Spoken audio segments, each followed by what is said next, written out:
नमस्कार। आज के अपने टीसीएच के एपिसोड में कुछ राजनीतिक विषयों पर हम चर्चा करेंगे। उससे पहले ये है कि वोट फॉर डेमोक्रेसी नाम की एक संस्था है, एनजीओ है, एक सामाजिक संगठन है। उसमें आईएएस, आईआईएम से जो जुड़े हुए थे, ऐसे बहुत सारे टेक्नोक्रेट, ब्यूरोक्रेट हैं जो अब रिटायर्ड हो चुके हैं या काम भी कर रहे हैं।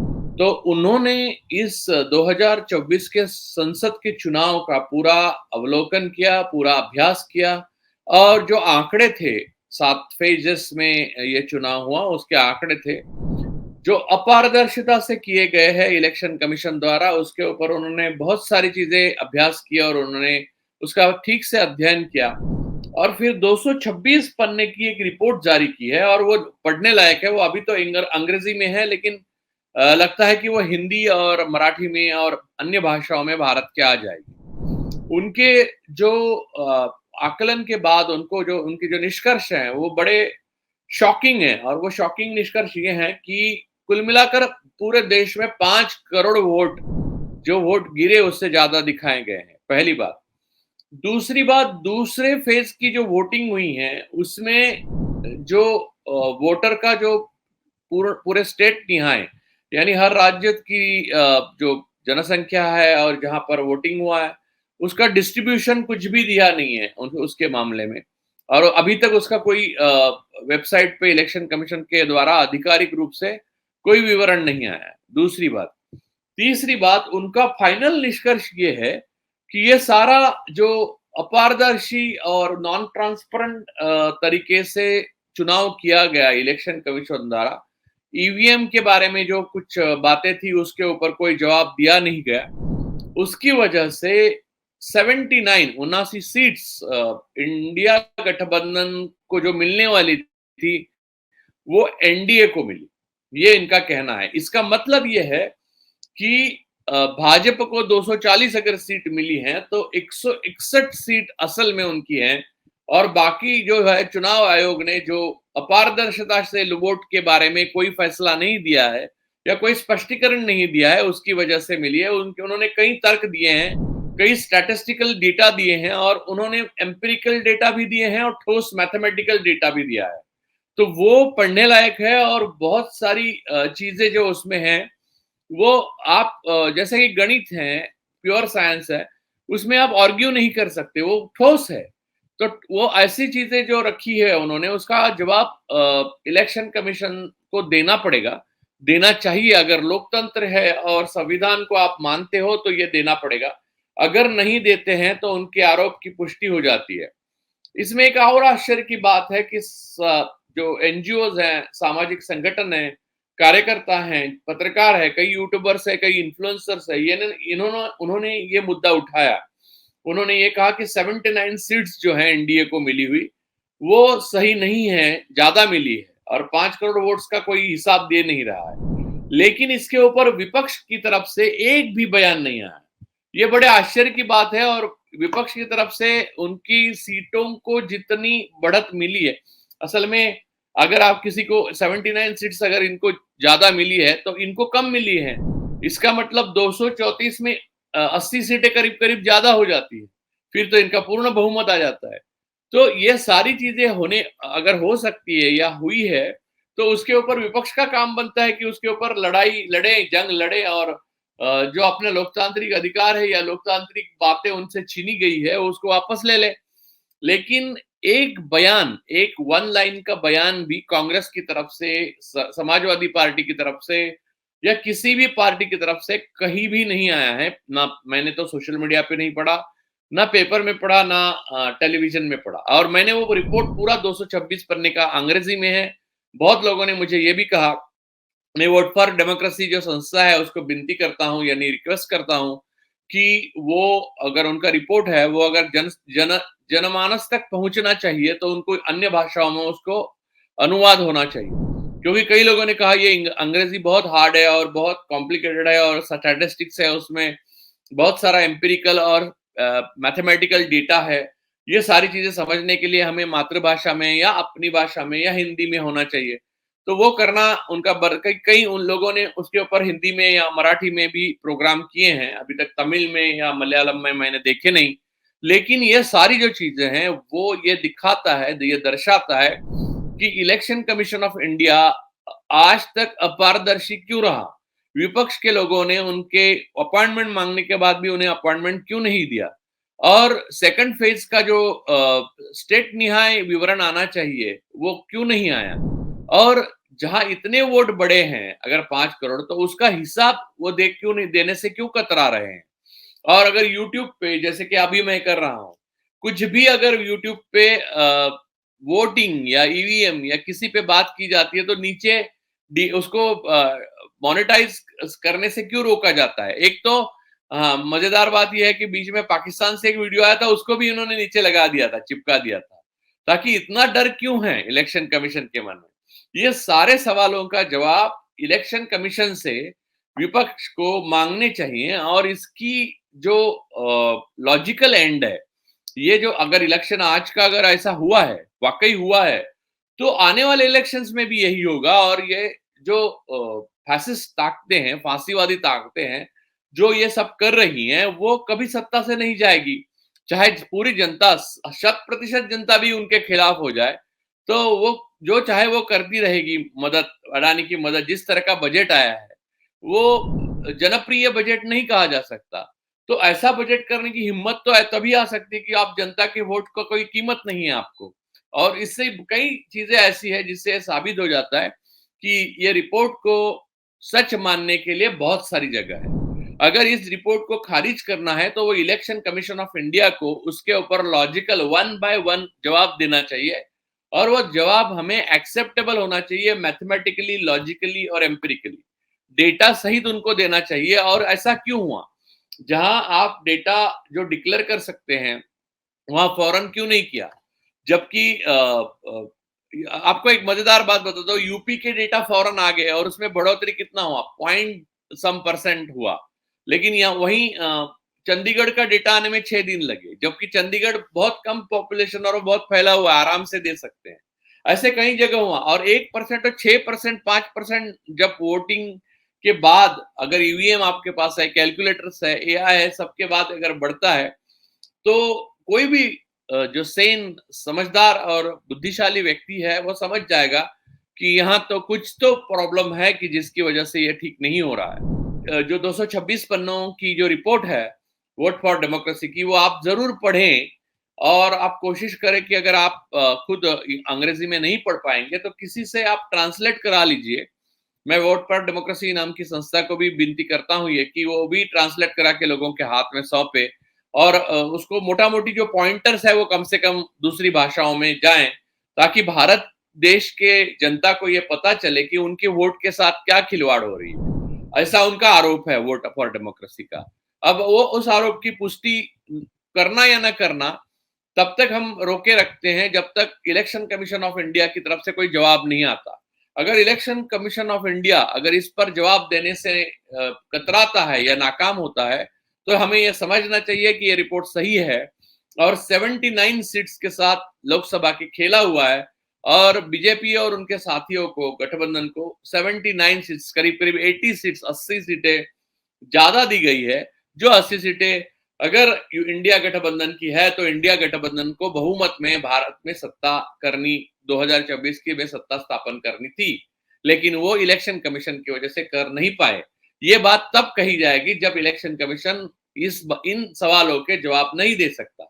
और जब मैंने रिपोर्ट पढ़ा है, और जहां तक मेरी इकोनॉमिक्स और डेटा और स्टैटिस्टिक्स और मैथमेटिक्स और एम्पिरिकल डेटा, इसकी जो जानकारी है, उसके हिसाब से मैं ये मानता हूं कि इसका जवाब देना इलेक्शन कमीशन ऑफ इंडिया के लिए करीब बहुत ही मुश्किल है, करीब करीब नामुमकिन है।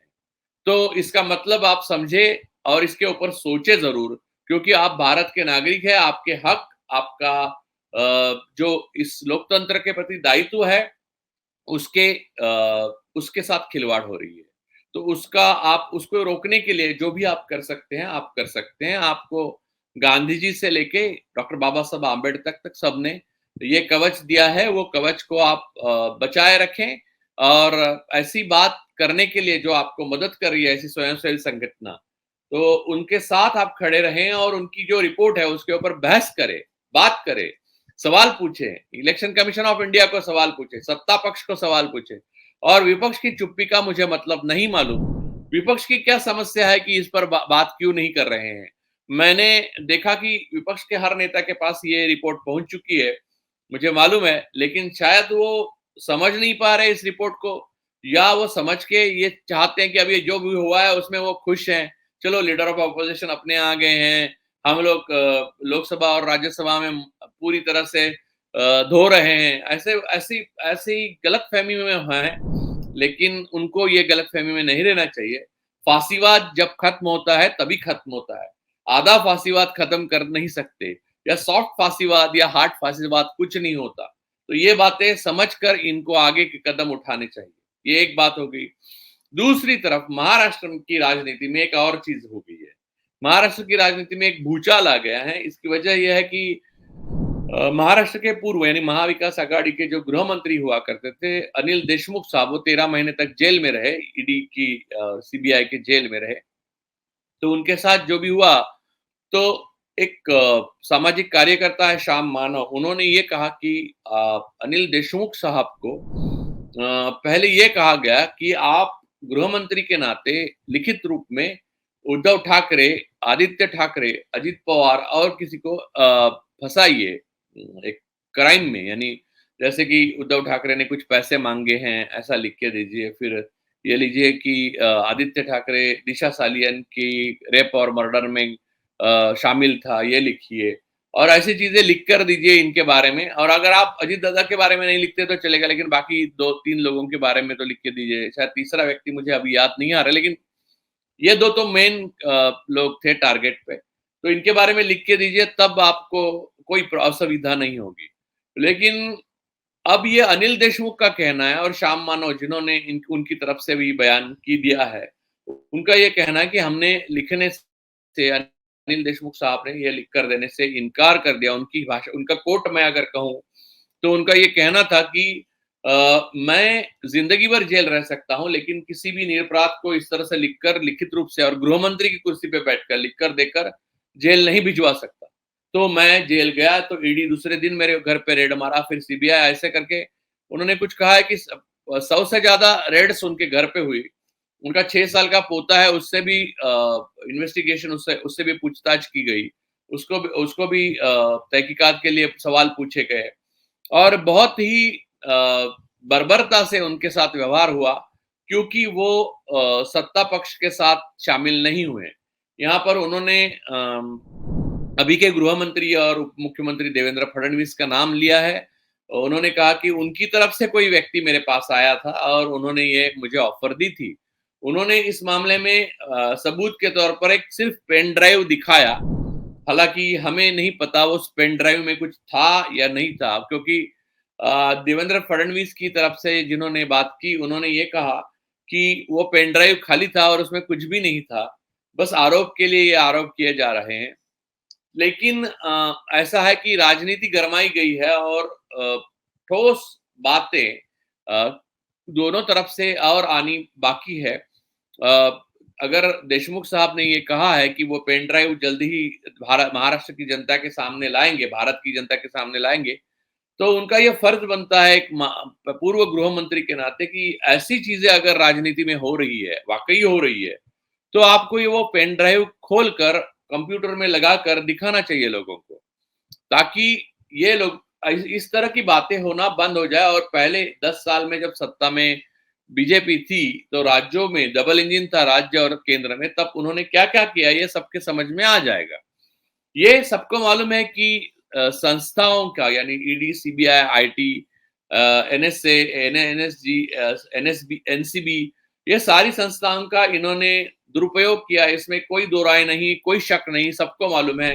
हेमंत सोरेन जी आखिरी उसके यानी बाहर निकले हुए, निर्दोष होकर बाहर निकले हुए आखिरी बली थे। अब अभी तक केजरीवाल अंदर हैं, और बहुत सारे लोग अंदर हैं जो पुलिस ने अंदर किए हैं, जैसे कि उमर खालिद से लेके कई लोग। लेकिन ये सारी चीजें छोटी कहानी लगे, ऐसी ये बड़ी कहानी है जिसमें खुद राज्य का पूर्व गृह मंत्री कह रहा है कि मुझे ब्लैकमेल किया गया, जिस ब्लैकमेल को मैंने ब्लैकमेल होने से मैंने मना कर दिया, और इसलिए मुझे मेरे ऊपर 100 से ज़्यादा रेड किए गए ईडी और सीबीआई की तरफ से और आखिर मुझे जेल में डाला गया जिससे वो निर्दोष बाहर आ गया बाद में, जबकि उनका कोई गुनाह भी नहीं था।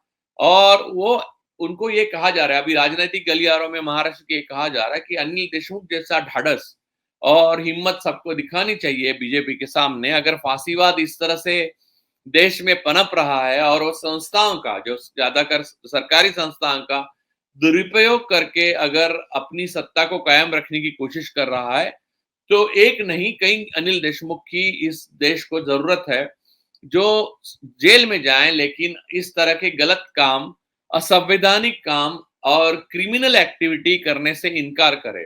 लेकिन इसकी सच्चाई और इसके सबूत जब सामने आएंगे, तब इस पे हम लोग डिटेल में चर्चा कर सकेंगे। वो पेन ड्राइव इसमें बहुत बड़ी भूमिका अदा करता है। कुछ किरदार होते हैं नाटक में, जो किरदार बात नहीं करते, एक्टिंग नहीं करते, दिखते नहीं हैं, लेकिन बस वो एक बार दर्शन देकर जाते हैं, लेकिन वो सबसे इम्पोर्टेंट किरदार होते हैं। वो पेन ड्राइव उसका सबसे इम्पोर्टेंट किरदार है। वो अभी बात नहीं किए हैं, उसके डायलॉग अभी सामने नहीं आए हैं। जिस दिन वो पेन ड्राइव खुल जाएगा, उस दिन सारी स्थितियां और निस्संदिग्धता से और पूरे सबूत के साथ लोगों के सामने आ जाएगी। अब अगर पेन ड्राइव दिखाया गया है, अगर मैं मानता हूं कि अगर गृह मंत्री ये कहते कि गृह मंत्री की केबिन में सबूत रखने के लिए या कुछ रखने के लिए मेरे पास कुछ भी नहीं था, तो मेरे शब्द पे विश्वास रखिए, तो बात अलग होती।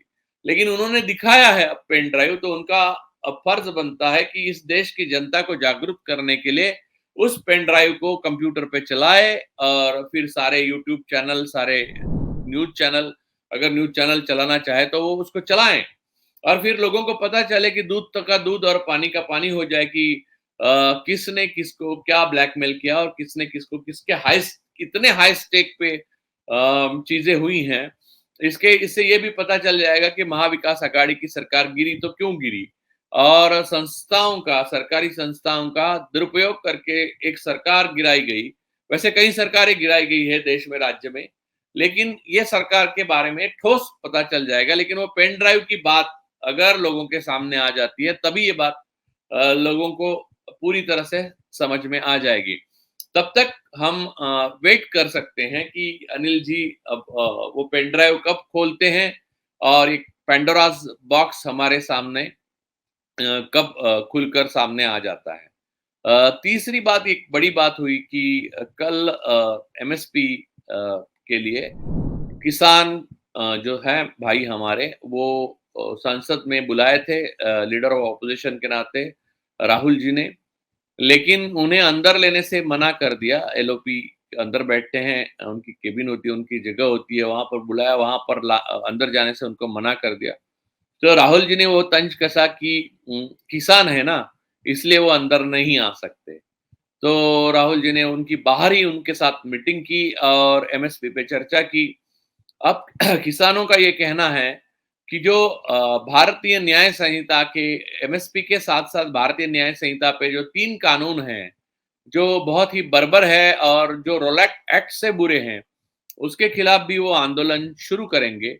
और ये एक्चुअली सिर्फ किसानों का मसला नहीं है, ये पूरे देश का और देश की जनता का मसला है। इसके ऊपर आंदोलन अगर कोई करता है तो पूरे देश की जनता को उसके साथ होना चाहिए, उसके साथ उतरना चाहिए। लेकिन हमने कई सालों से अब गए देखा है कि देश की जनता मुरझाई है और आंदोलन करने की ताकत या हिम्मत उनमें नहीं है। वो लाना बहुत जरूरी है, क्योंकि एक संविधान और लोकतंत्र को बचाने की अगर बात आप करते हैं, तो आपको सड़कें सुनसान रखकर नहीं चलेगा। लोहिया जी ने या गांधी जी ने यही हमें सीख दी है कि संसद को अगर आवारा होने से आपको बचाना है, या सारे जो हाउसेस है, यानी असेंबली हो या पार्लियामेंट हो, उसे अगर आवारा होने से बचाना है, इस तरह की संस्था का दुरुपयोग करने से बचाना है, इस तरह से किसानों को अंदर जाने को रोकने से बचाना है, तो आपको सड़क को शांत सुनसान नहीं होने देना है। सड़क जब सुनसान नहीं रहती, सड़क जब किसान, जवान, स्टूडेंट्स और जो जो लोग काम करते हैं, कष्ट कष्ट करते हैं, मेहनत करते हैं, मेहनतकश है, प्रोलेटेरियन है, वो जब सड़कों पे उतरते हैं, तब संसद काबू में रहती है और संसद आवारा होने से बचती है।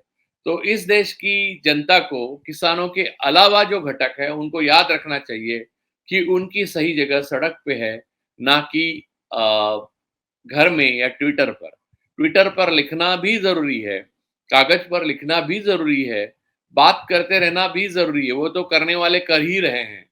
लेकिन सड़कों पे उतर कर अपने हक के लिए लड़ना और अपने जो पुरखों ने हमें हक दिए हैं संविधान में और हमारे लोकतंत्र में, उसे बचाना, ये भी हमारा फ़र्ज़ बनता है। और मैं इस देश की जनता को विनती करता हूँ कि ये फ़र्ज़ जल्द से जल्द अदा करे। और विपक्ष को ये कहता हूँ कि जो रिपोर्ट आई हुई है वोट फॉर डेमोक्रेसी की, वो ज़रा एक नज़र डालें। उनकी सत्ता आई थी इंडिया गठबंधन की, लेकिन वो ना आ सकी। फिर भी आपको गम नहीं है, दुःख नहीं है और आप रिपोर्ट भी नहीं कोई तीसरा ही व्यक्ति और लोगों के एक समूह आपको बनाकर देता है। आप पढ़ने का भी कष्ट नहीं ले रहे हैं। ये ठीक नहीं है। वो पढ़े, उसके ऊपर आंदोलन करे, उसके ऊपर लड़े, चुनाव आयोग को सवाल पूछे और उस सवाल के जवाब लेके रहे। आज के लिए इतना ही, धन्यवाद।